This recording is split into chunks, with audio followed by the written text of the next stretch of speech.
Bismillahirrahmanirrahim. Assalamualaikum warahmatullahi wabarakatuh. Bismillah, alhamdulillah, assalatu wassalamu ala rasulillah wa ala alihi wa sahbihi wa mawala, amma ba'd. Anak-anak siswa-siswi SMP ITB Bina Insani kelas 9, kita lanjutkan materi berikutnya, itu masih mengenai tentang kurban. Dan sekarang silakan kalian simak, yaitu syarat sah kurban.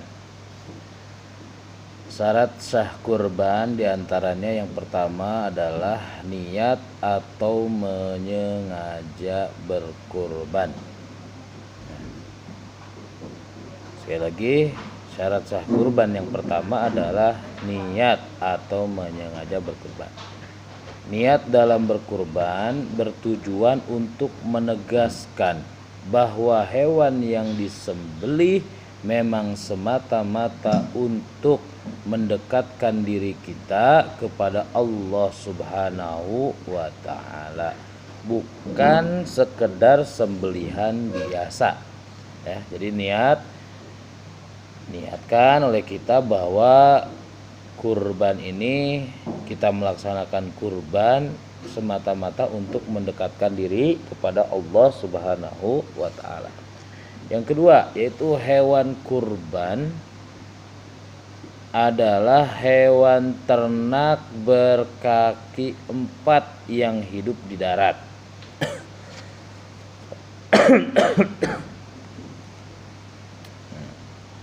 Jenis hewan yang sah untuk berkurban adalah hewan darat berkaki 4 yang diternak dan halal pada zatnya, yang asalnya memang boleh dikonsumsi. Hewan yang termasuk dalam kriteria ini adalah kambing, domba, sapi, kerbau, dan unta. Ya. Kambing, domba, sapi, kerbau, dan unta itu hewan-hewan yang termasuk hewan berkaki 4 yang diternak dan halal pada zatnya. Ya, jadi hewan tersebut bisa untuk dijadikan hewan kurban. Lalu yang ketiga, yaitu hewan kurban yang telah cukup umur. Nah, yang pertama, domba yang telah mencapai umur 1 tahun menjelang 2 tahun atau telah berganti gigi. Lalu yang kedua, kambing sekurang-kurangnya berumur 2 tahun. Ya. Lalu yang ketiga, sapi atau kerbau sekurang-kurangnya berumur 2 tahun dan boleh diniatkan untuk kurban sebanyak 7 orang. Lalu yang keempat, unta sekurang-kurangnya berumur 5 tahun dan dapat diniatkan untuk kurban 7 orang. Jadi kalau sapi dan unta itu bisa kita niatkan kurbannya untuk 7 orang, sedangkan domba dan kambing itu kita niatkan untuk 1 orang.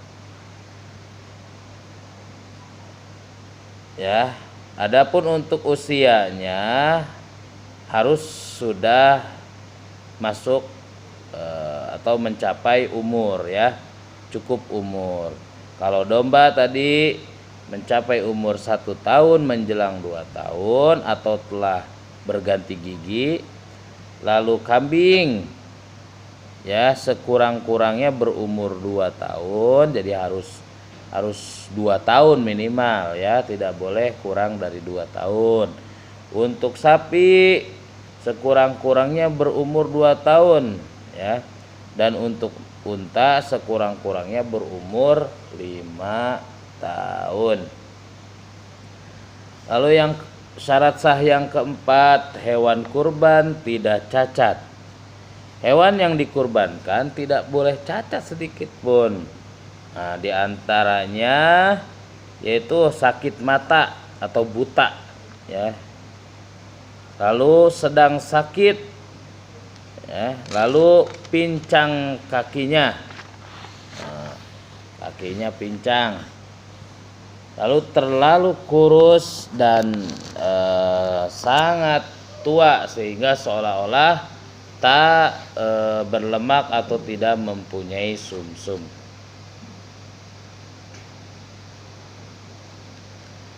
Lalu syarat sah yang kelima yaitu penyembelihan kurban dilakukan pada waktunya, yaitu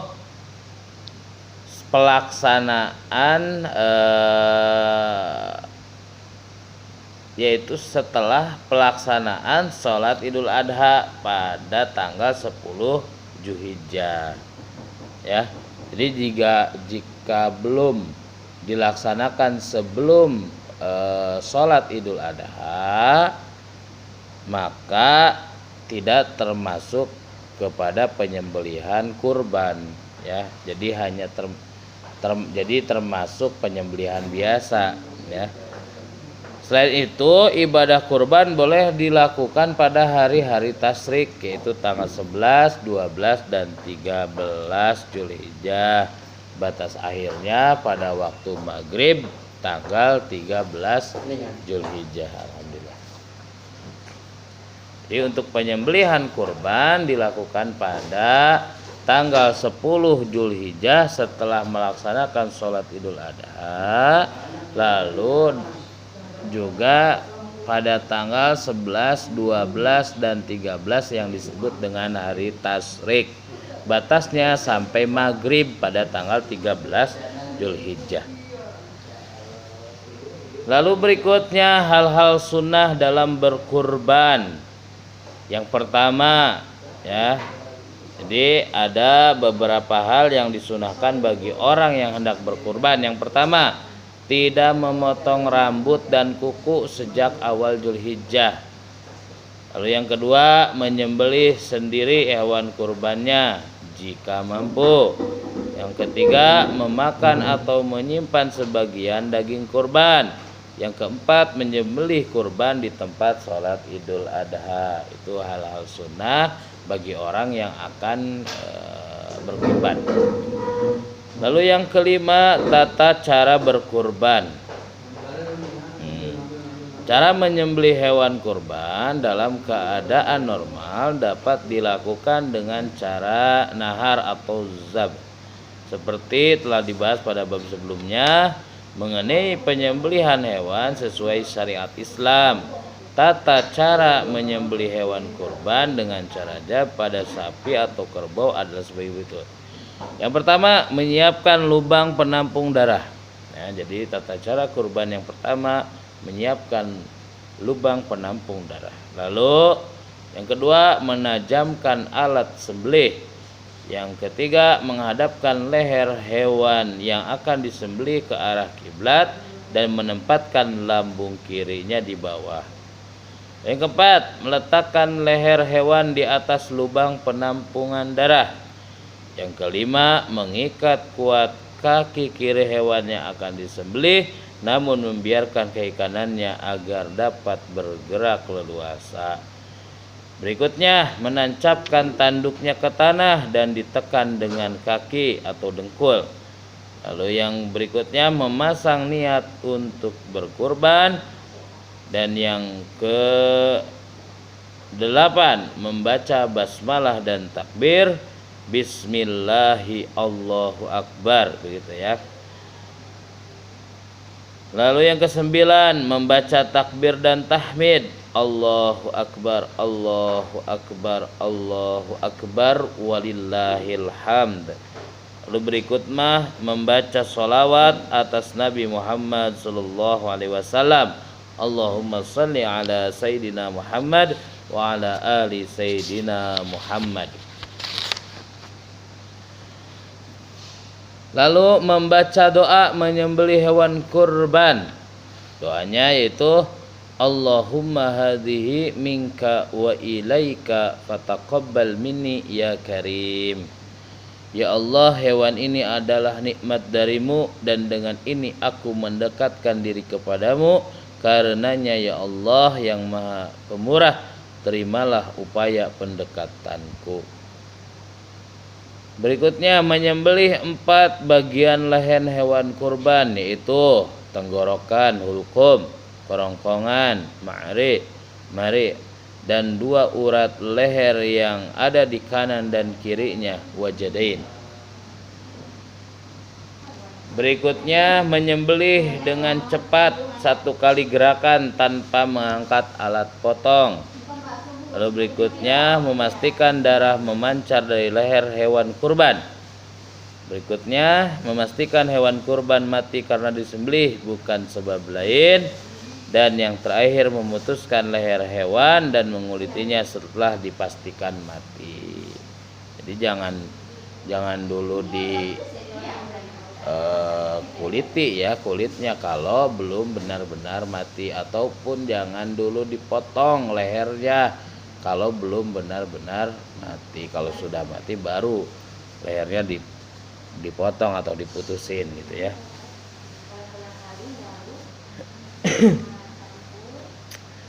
Adapun tujuan dan hikmah berkurban yaitu menaati perintah Allah Subhanahu wa taala dan mensyukuri segala karunia-Nya.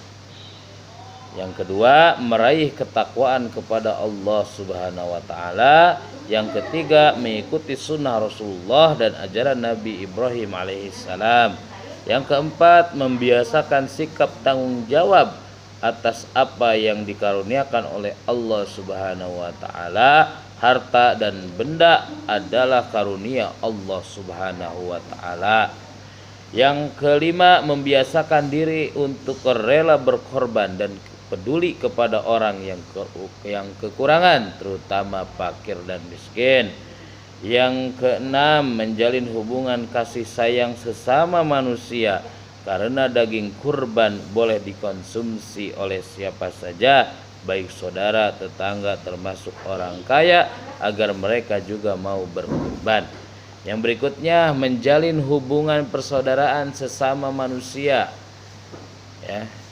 Yang kedelapan, menghilangkan sikap tamak dan rakus dengan mengorbankan harta untuk membeli hewan kurban. Yang kesembilan, mendapatkan pahala dan juga ampunan dari Allah Subhanahu wa taala. Yang kesepuluh, mendapatkan kesaksian dari hewan kurban kelak pada hari kiamat. Yang kesebelas, memenuhi gizi masyarakat dengan pemberian daging yang sehat.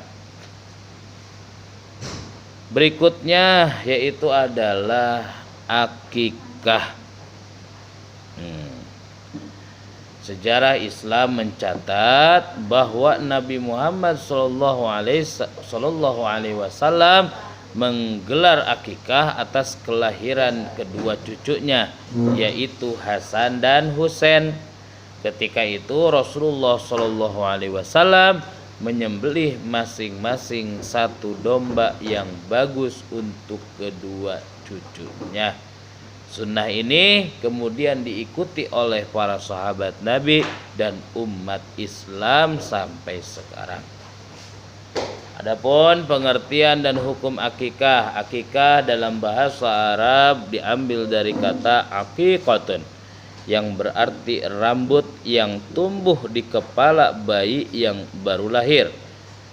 Akikah dapat juga berarti membelah atau memotong, sedangkan menurut istilah, akikah adalah menyembelih hewan ternak berupa kambing atau domba berkenaan dengan kelahiran anak, sebagai bukti rasa syukur kepada Allah Subhanahu wa taala, yang dilakukan dengan syarat-syarat tertentu. Hukum akikah menurut kebanyakan ulama fikih adalah sunnah muakkad, kecuali jika dinajarkan maka menjadi wajib.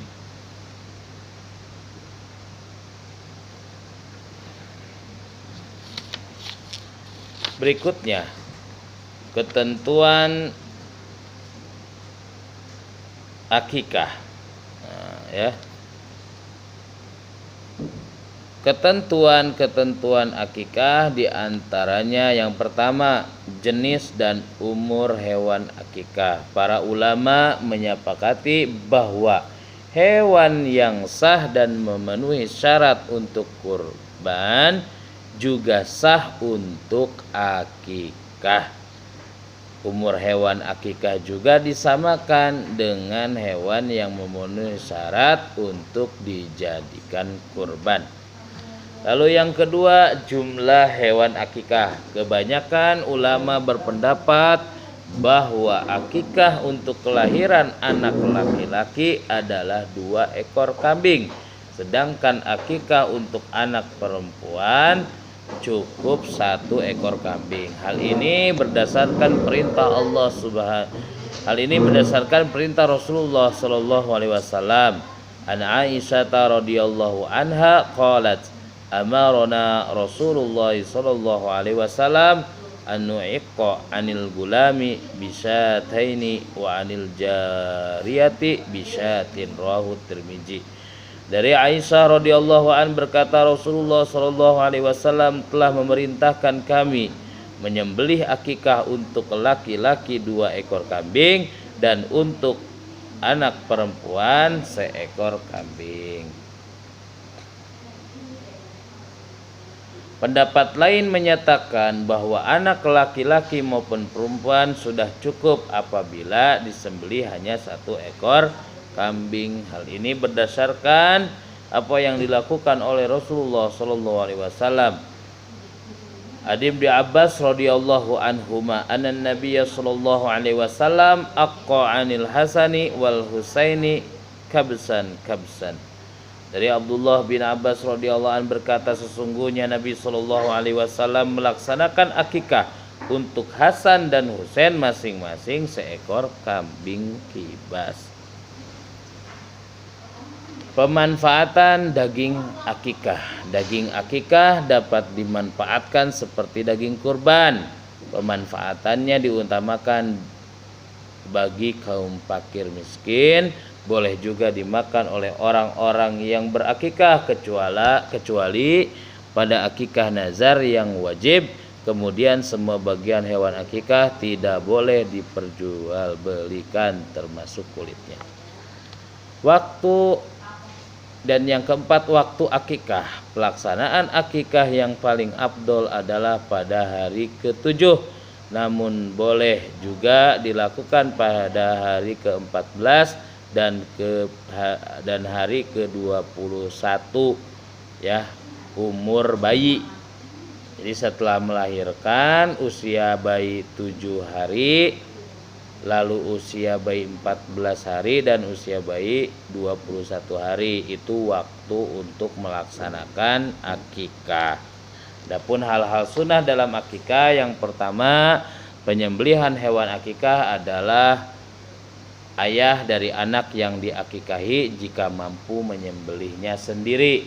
Ya, jadi penyembelihnya harus ayahnya, tapi itu pun jika mampu.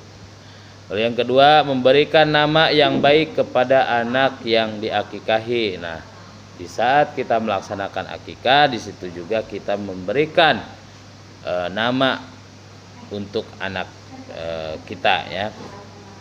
Lalu yang berikutnya, mencukur rambut anak yang diakikahi dan utamanya dicukur habis, gundul ya, sampai gundul. Yang berikutnya, bersedekah seberat timbangan rambut bayi yang dicukur senilai harga perak. Jadi setelah dicukur rambutnya, lalu rambutnya ditimbang, setelah ditimbang disedekahkan. Nanti berapa gram gitu ya, berapa gram sesuai dengan harga perak. Lalu menahnik itu mengunyah kurma agar lembut, lalu mengoleskannya ke rongga atas mulut bayi. Sebaiknya yang menahnik adalah orang-orang solih seperti ulama, syekh, kiai, ustadz, guru, atau orang yang dituakan. Lalu berikutnya, mengolesi kepala bayi dengan minyak wangi. Hal ini dilakukan oleh Rasulullah SAW agar berbeda dengan perbuatan kaum jahiliyah yang mengolesi kepala bayi mereka dengan darah hewan. Lalu berikutnya, memberikan daging akikah dalam bentuk makanan olahan atau sudah dimatangkan terlebih dahulu. Hikmah akikah. Beberapa hikmah akikah adalah sebagai berikut. Yang pertama, bentuk mendekatkan diri kepada Allah Subhanahu wa taala. Yang kedua, mengikuti teladan Nabi Muhammad SAW. Yang ketiga, upaya untuk mensyiarkan ajaran Islam. Yang keempat, wujud rasa syukur kepada Allah Subhanahu wa taala atas kelahiran bayinya. Yang kelima, bentuk tanggung jawab orang tua atas amanah yang diberikan oleh Allah berupa anak. Yang keempat, bentuk penyambutan dan doa orang tua kepada anak agar ia menjadi anak yang soleh soleha. Yang berikutnya, pendidikan pertama bagi bayi agar dekat kepada Allah Subhanahu wa taala, lalu menambah kecintaan anak kepada orang tua setelah dewasa, lalu upaya menjalin hubungan yang baik kepada saudara, tetangga dan siapa saja yang ikut gembira dengan kelahiran si bayi.